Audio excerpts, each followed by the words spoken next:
আল্লামা সাইদি হুজুর কোরআনের পাখি বিদায় নিয়ে চলে গেছেন, কথা বলেন ঠিক কিনা? তার নামে ইন্না লিল্লাহ বলেছে, আর চাকরিও চলে গেছে, কথা কয় না। ওগুলো এদিক খেয়াল করেন, কত কি ঘটনা ঘটছে আপনারা তো সবই জানেন না? আচ্ছা, একজন আলেম বিদায় নিলে আমাদের দোয়া করার দরকার আছে না নাই? একজন মুসলমান বিদায় নিলে ইন্না লিল্লাহ পড়ার দরকার আছে না নাই? এখন ইন্না লিল্লাহ পড়া যে বনফুল, আচ্ছা নাম শুনছেন না আপনারা? বনফুলে এই যে সেমাই পাওয়া যায়, কেক পাওয়া যায়, বিস্কুট পাওয়া যায়, বিভিন্ন রকমের প্রোডাক্ট তাদের বাজারে পাওয়া যায়। এরা একজন কর্মচারী শুধুমাত্র ফেসবুকে ইন্না লিল্লাহ পড়েছিল, কোরআনের পাখি বিদায় নেওয়ার কারণে তারে চাকরি থেকে বাদ দিয়েছে। যারা কোরআনের পাখি ইন্না লিল্লাহ বলার কারণে কোম্পানি থেকে চাকরি থেকে বাদ দেয়, এরকম কোম্পানির জিনিস কি আমাদের পেটে হজম হবে? কথা কন না কি আপনারা? এই জন্য যারা যা করতেছে আমরা সব দেখতেছি, বুঝতেছি। আল্লাহ তাদের হেদায়েত দান করুন, জোরে বলুন আমিন। আরো জোরে বলুন আমিন। একজন মুসলমান বিদায় নিলে আমরা অবশ্যই দোয়া করব ইনশাআল্লাহ। আর এই দোয়ার বিরোধিতা করলে কি বলবে? আলহামদুলিল্লাহ বলবে না, ইল্লা লিল্লাহ বলবে না, কি বলা দরকার? আপনারা নতুন একটা স্লোগান আমাদের শিখান, কথা কয় না কেন? তাহলে আমরা সেইটা বলবো ইনশাআল্লাহ। আল্লাহ আমাদের হেদায়েত দান করুক, জোরে বলুন আমিন। এদিক সেদিক গেলে বাজান লম্বা হবে, আমি লম্বা করব না। যে কথা বলতে চাচ্ছিলাম একটু মনোযোগ দিয়ে গুনাহগারের কথাগুলো বোঝার আর শোনার চেষ্টা করবেন। প্রথমেই বলে দিয়েছেন যালিকাল কিতাবুল লা রাইবা ফি, এটি এমন একটি কিতাব যেই কিতাবের মধ্যে কোনো সন্দেহ নাই, কোনো সংশয় নাই, কোনো মিথ্যা নাই, কোনো ধোঁকা নাই। There is no doubt. বলুন আল্লাহু আকবার। আরো জোরে বলুন আল্লাহু আকবার। এমন একটি কিতাব পেয়েছি যেই কিতাবের প্রত্যেকটা কথা সত্য, এক ইঞ্চি এদিক সেদিক করে নাই। কে? আল্লাহ। কারণ কালামুল্লাহ শরীফের ভিতরে যত কথা আছে সব বলেছেন কে? আল্লাহ। এই জন্য আমরা কোরআন পৃথিবীর একটা নির্ভুল কিতাব, কথা বলেন ঠিক কিনা? মুসলিম জাতির জন্য শুধু নয়, পুরো পৃথিবীতে যত মানুষ সকলের জন্য আল্লাহ পাক এই কিতাবটি নাজিল করেছেন, কথা বলেন ঠিক কিনা? এদিক খেয়াল করেন, একটু মনোযোগ দিয়ে কথাগুলো বুঝবেন। কোরআন এমন একটি কিতাব, এই কোরআনের ভুল যত মানুষ ধরতে গেছে তার জীবনের ভুলগুলো বের হয়ে তারা সংশোধন হয়ে কোরআনের কাছে মাথা নত করে কালেমা পড়ে মুসলমান হয়েছে, কথা বলে ঠিক কিনা? এই যে সৌদি আরবে সৌদি ক্লাবে ফুটবল খেলতে এসে এক ফুটবলার তার সপরিবারে মুসলমানদের এই দৃষ্টিনন্দন দৃশ্যগুলো দেখা, মসজিদ দেখা, মুসলমানের ইবাদত বন্দুকি দেখা, মুসলমানদের আখলাক আদর আপ্যায়ন ভালোবাসা পেয়ে সৌদি আরবে ফুটবল খেলতে আসা কালেমা পড়ে মুসলমান হয়ে যাচ্ছে। বলুন সুবহানাল্লাহ। আরো জোরে বলুন না সুবহানাল্লাহ। তো চলুন আমরা সেই ব্যবহার মানুষকে দেখানোর চেষ্টা করব ইনশাআল্লাহ। জান্নাতে যাওয়ার কার কার আশা নাই? হাত তোলেন। সবারই আশা আছে। কারা কারা জান্নাতে যেতে চান? দুই হাত তুলে আল্লাহকে একবার দেখান। লিল্লাহে তাকবীর। দুই হাত তুলে সাক্ষী দিয়ে বলেন তো আপনারা কি জান্নাতে যেতে চান? আল্লাহ আমাদের সবাইকে জান্নাতি হিসেবে কবুল করুন, জোরে বলুন আমিন। আজকে যে আলোচনা করব, এই আলোচনার ভিতরে আল্লাহ পাক 7টি গুণাবলীর কথা বলেছেন, 7টি বৈশিষ্ট্যের কথা বলেছেন। কোন মুমিন যদি এই 7টা গুণ দিয়ে, বৈশিষ্ট্য দিয়া তার জীবনটাকে সাজাইতে পারে, তাহলে আল্লাহ রাব্বুল আলামিন তার জন্য জান্নাতুল ফিরদাউসের দরজা খুলে দেবেন। বলুন সুবহানাল্লাহ। একটু মনোযোগ দিয়ে কথাগুলো শুনবেন। ওই যে এক জায়গায় যায় আমি বিপদে পড়ছিলাম, কথা কি বুঝতে পারছেন? বলতেছে হুজুর, ওই যে রংপুরের পীরগঞ্জে আপনি নামাজের আলোচনা করছেন, আবার আমাদের এই মিঠাপুকুরে এসেও নামাজের ওয়াজ করতেছেন। আচ্ছা বলেন তো, ওয়াজ কি খালি পীরগঞ্জের মানুষ পড়বে না মিঠাপুকুরেরও? কথা কয় নাকি? নামাজ পীরগঞ্জের মানুষ পড়বে নাকি মিঠাপুকুরের মানুষেরও দরকার আছে? আচ্ছা, পর্দা কি ওই যে কুষ্টিয়ার মানুষের দরকার আছে নাকি নওগাঁর মানুষেরও দরকার আছে? নামাজ কি শুধু নওগাঁর মানুষ পড়বে না বগুড়ার মানুষেরও পড়ার দরকার আছে? তো এমন কিছু বিষয় আছে যে বিষয়গুলো সব মাহফিলে আলোচনা করলেও বিরক্ত হওয়া যাবে না, কারণ আপনি মুসলমান। নামাজের বয়ান আপনাকে শুনতে হবে, পর্দার বয়ান আপনাকে শুনতে হবে। এগুলো শুনে বিরক্ত হলে হবে না, তাহলে বুঝবেন অন্তরে মরিচিকা পড়ে গেছে। কথা কান না কেন? অন্তরের ভিতরে সমস্যা, আর এই সমস্যা দূর হবে কোরআনের কাছে আসলে, এই সমস্যা দূর হবে হক্কানি ওলামা ইকরামদের বয়ান শুনলে। কথা বলেন ঠিক কিনা? দুনিয়াতে যত সমস্যা আছে তার সমাধানের রাস্তাও আছে, কথা বলে ঠিক কিনা? তো চলুন আমরা আলোচনা শুরু করি। জবান ছেড়ে সবাই আমার সাথে পড়বেন, আউযু বিল্লাহি মিনাশ শাইতানির রাজিম, বিসমিল্লাহির রাহমানির রহিম।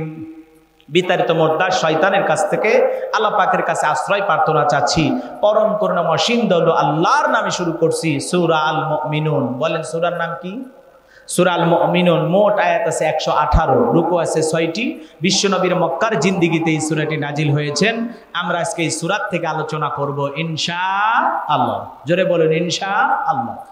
যে কোনো আয়াত বা সূরার তাফসীর করতে হলে কোন প্রেক্ষাপটে এই আয়াতটি বা সূরাটি নাজিল হয়েছে সেই নাজিলের প্রেক্ষাপট জানা দরকার আছে না নাই? কথা বলেন না কেন? হ্যাঁ, আরবিতে বলা হয় শানি নজুল। নাজিলের প্রেক্ষাপট, কোন প্রেক্ষাপটে আল্লাহ পাক তার হাবিবের উপরে সূরা আল মুমিনুন নাজিল করেছে আমার জানার দরকার আছে না নাই? এই আয়াত কারিমাগুলো কখন নাজিল হয়েছে জানার দরকার আছে না নাই? বিশ্বনবীর প্রিয় সাহাবী হযরত ওমর ফারুক রাদিয়াল্লাহু তাআলা আনহু বলতেছেন, আমি মৌমাছির বন বন আওয়াজ শুনলাম, ভন ভন আওয়াজ শুনলাম। ডানে তাকায় মৌমাছি নাই, বামে তাকায় মৌমাছি নাই। বিশ্বনবীর চেহারা মোবারকের দিকে তাকায়া দেখি আমার নবীজি গুনগুন করে কি যেন তেলাওয়াত করতেছেন। হযরত ওমর ফারুক রাদিয়াল্লাহু তাআলা আনহু ডেকে বলেন, আমার বোঝার বাকি রইল না, আসমান থেকে নবীজির উপরে কোরআনুল কারীম নাজিল হচ্ছে আর বিশ্বনবী গুনগুন করে ঠোঁটগুলো নাড়াইয়া কোরআনুল কারীম তেলাওয়াত করতেছেন। বলুন সুবহানাল্লাহ। তাহলে মৌমাছির বনবন ভনবন আওয়াজ হইলে কোরআনুল কারীম নাজিল হয়। 7টা পদ্ধতিতে নবীজির উপরে কোরআনুল কারীম নাজিল হইতো, বলতে গেলে লম্বা সময় হবে।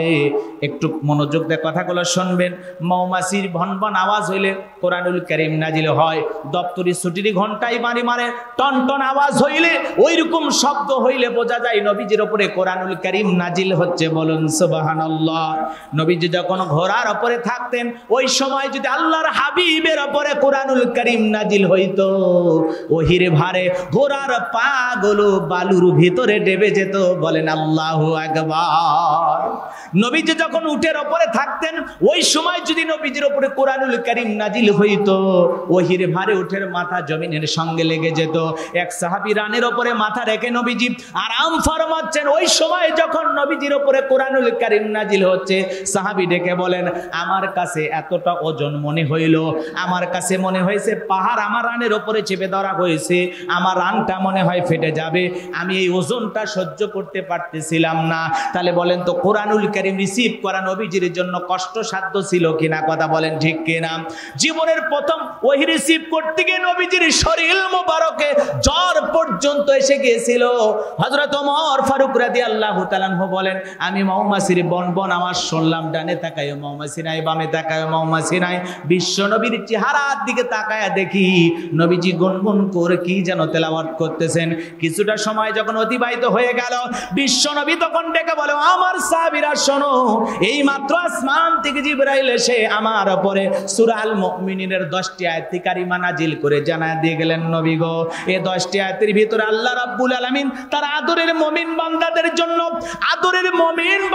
জন্য 7টা গুণাবলী নিয়ে আলোচনা করেছেন। কোন মুমিন যদি এই 7টা গুণাবলী দিয়ে তার জীবনটা সাজাইতে পারে, 7টা গুণে গুণান্বিত হতে পারে, এই 7টা বৈশিষ্ট্য অর্জন করতে পারে, আমার আল্লাহ রাব্বুল আলামিন বলেন, উলাইকা হুমুল ওয়ারিসুন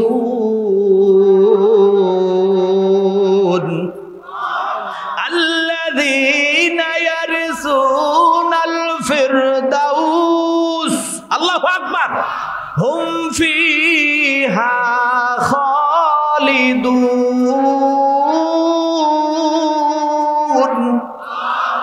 আমার আল্লাহ রাব্বুল আলামিন বলেন, তারাই উত্তরে উত্তরাধিকারী হবে জান্নাতুল ফেরদাউসের, সেখানে তারা চিরকাল বসবাস করবে। আমার আল্লাহ কোনোদিন জান্নাত থেকে বের করে দেবেন না। জোরে বলুন সুবহানাল্লাহ। তাহলে জান্নাতে যেতে হলে বলেন তো গুণাবলী লাগবে কয়টি? 7টি গুণাবলী। কারা কারা অর্জন করে জান্নাতে যেতে চান দুহাত তুলে আল্লাহকে আরেকবার দেখান, লিল্লাহি তাকবীর। আল্লাহ আমাদের সবাইকে জান্নাতুল ফিরদাউসের মেহমান হওয়ার তৌফিক দান করুন। জোরে বলুন আমিন, আরো চিল্লায়ে বলুন আমিন। 7টা বৈশিষ্ট্য একটু মনোযোগ দিয়ে শোনেন। নবীজি তখন সাহাবায়ে কিরামদের সামনে তেলাওয়াত করলেন, আমার আল্লাহ রাব্বুল আলামিন বলেন ক্বাদ আফলাহাল মুমিনুন।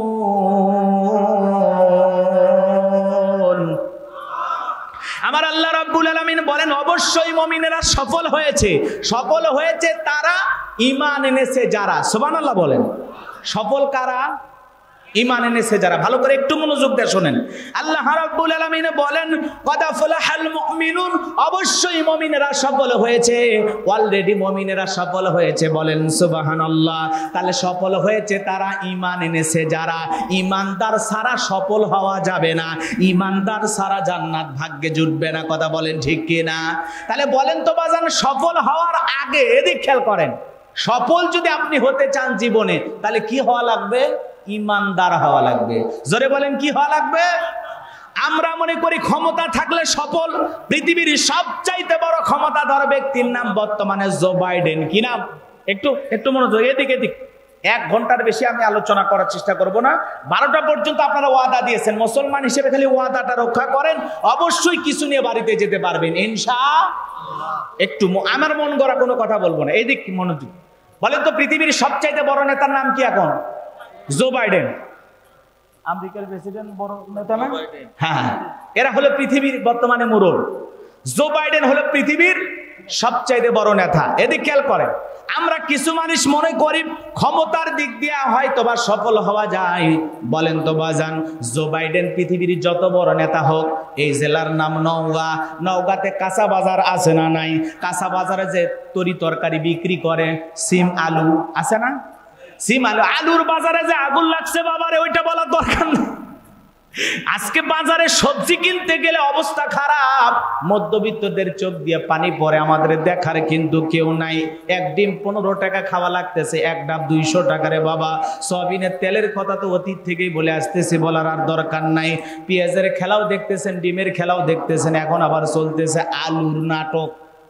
কথা কয় না? আচ্ছা, আলুর দাম কমছে না বাড়ছে? আচ্ছা, জীবনে কোনোদিন এত টাকা কেজি আলু কিনে খাইছেন? হ্যাঁ, তা আলু নিয়ে চলতেছে। এখন চিন্তা করতেছে ভারত থেকে আলু নিয়ে আসা যায় নাকি, এরকম চলতেছে। হয়তো আগামী সপ্তাহে ভারত থেকে আলু আসতেও পারে, আসুক, সমস্যা নাই। ভারতের পেঁয়াজ কেমন, আলু কেমন, এটা আপনারা ভালো বোঝেন। হ্যাঁ, দেশি জিনিসের স্বাদই আলাদা। কম খান কিন্তু তৃপ্তি আছে না? আপনি 5টা পেঁয়াজ ভারতের দেন তরকারি, অত স্বাদ পাবেন না, পেঞ্চে লাগে। কিন্তু দেশি যদি খালি পাবনা আর নাটোরে 2টা পেঁয়াজ দেওয়া যায়, বাপরে বাপ। আর যদি খালি গোসি মাছ থাকে আর চিকন করে আলু দেয়, জিহ্বায় পানি চলে আসছে। কথা কয় না কা? এ বাজার আমি লম্বা করব না। আজকে সবজির বাজারে আগুন, বাজার গরম, বাজার গরম। কথা কয় না? বাজার গরম, বাজারে কোনো জিনিসে হাত দেওয়া যায় না, অবস্থা খারাপ। যদি বলতে যান, বলে দেশের মানুষের আয় উন্নতি বেড়ে গেছে, যতই দাম বাড়ুক দেশের মানুষের কোনো সমস্যা হচ্ছে না। কথা কয় না? আপনার যে কোন জায়গায় কি হচ্ছে ওইটা দেখবেন, দেশের মানুষের কিচ্ছু হচ্ছে না। আমাদের যে কোন জায়গায় কি হয়ে যাচ্ছে ওদেরকে তো বলে বোঝানো যাবে না। একটা রিক্সা চালক, ভ্যান চালক 500 টাকা 700 টাকা ইনকাম কইরা, বলেন তো এই বাজারে যদি যায়, ব্যাগ কি ভরবে? ব্যাগ ভরবে? ব্যাগের 4 ভাগের 1 ভাগও ভরবে না। কথা বলে ঠিক কিনা? আর 700 টাকা ইনকাম করে গরুর গোশত কিনবার গেলে ওই দিন গরুর গোশতই খালি খাওয়া লাগবে, ভাত আর ভাগ্যে জুটবে না। কথা কোন ঠিক কিনা?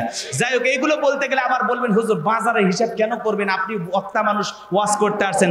সমাজের বাস্তবতা যদি কোনো বক্তা তুলে না ধরে, ওই বক্তার ওয়াজ শোনাই ঠিক হবে না। সমাজের বাস্তবতা, সমাজের সঠিক কথা তুলে ধরতে গেলে কলিজায় সাহস লাগে। কথা কয় না কেন? সাহস লাগবে। বাজার গরম, মানুষের ভোগান্তি হচ্ছে, মানুষ কষ্টে আছে, বাজারে দ্রব্যমূল্যের ঊর্ধ্বগতি, এইটা নিয়ে কথা বলা লাগবে, প্রতিবাদ করা লাগবে। কথা বলেন ঠিক কিনা? তো যাই হোক বাজান, লম্বা হবে, আমি লম্বা করব না। যে কথা বলতে চাচ্ছিলাম, ওই কাঁচা তরি তরকারি বিক্রি করে, আলু পটল তরি তরকারি বিক্রি করে, আল্লাহরে গোলামটা লোকটা যদি ইমানদার হয়, আজান দেওয়ার পরে সবজির দোকান ছেড়ে যদি বাইতুল মামুর মসজিদে গিয়ে নামাজ আদায় করে, বলেন তো বাজান, পৃথিবীর বড় নেতা জো বাইডেনের চেয়ে এই কাঁচা তরি তরকারি বিক্রি করা সবজি বিক্রেতার দাম আল্লাহর কাছে কম না বেশি? আরো জোরে বলেন, কম না বেশি? পৃথিবীর যত বড়ই নেতা হোক, পুতিন, কোনো সমস্যা নেই, ইউক্রেন রাশিয়ার যুদ্ধ চলতেছে, আপনারা তো জানেন।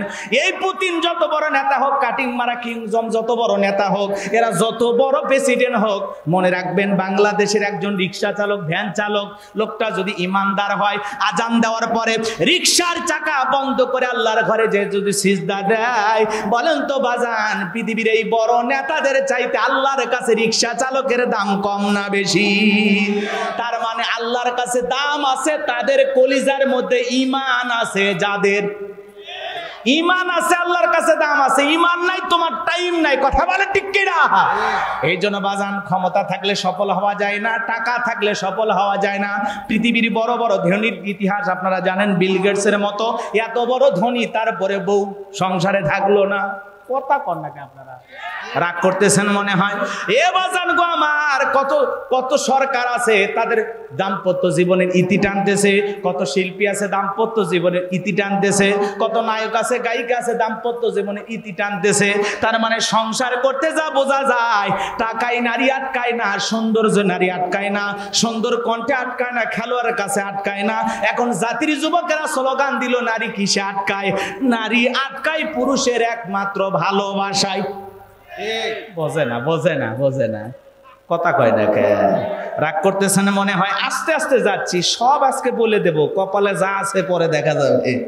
আমার ভাইয়ারা, যে কথা বলতে চাচ্ছিলাম একটু মনোযোগ দিয়ে শোনেন। তাহলে ক্ষমতার দিক দিয়ে সফল হলে আল্লাহর কাছে দাম নাই, টাকার দিক দিয়ে সফল হলে আল্লাহর কাছে দাম নাই। পৃথিবীর সবাই চেনে জানে এমন ব্যক্তি হয়ে আল্লাহর কাছে কোনো দাম নাই। আল্লাহর কাছে দাম আছে তাদের ঈমান আছে, যাদের, কথা বলেন ঠিক কিনা? এজন্য আল্লাহ রাব্বুল আলামিন বলেন, কদ আফলাহাল মুমিনুন, অবশ্যই মুমিনেরা সফল হয়েছে। সফল হয়েছে তারা ঈমান এনেছে যারা। আল্লাহর কাছে দামি বান্দা কারা? ঈমানদার বান্দা যারা, কথা বলেন ঠিক কিনা? তাহলে আমি বলবো সফল হয়েছে কারা? আপনারা বলবেন ঈমান এনেছে যারা। আপনার ঈমান আছে, আল্লাহর কাছে দাম আছে। হন আপনি রিক্সা চালক, ভ্যান চালক, কোনো সমস্যা নাই, চেহারা কালো হোক আর ফর্সা হোক, তাতে সমস্যা নাই। আপনি মানুষটা যেমনই হন, আপনার ভিতরে ঈমান আছে, আল্লাহর কাছে আপনার দাম আছে।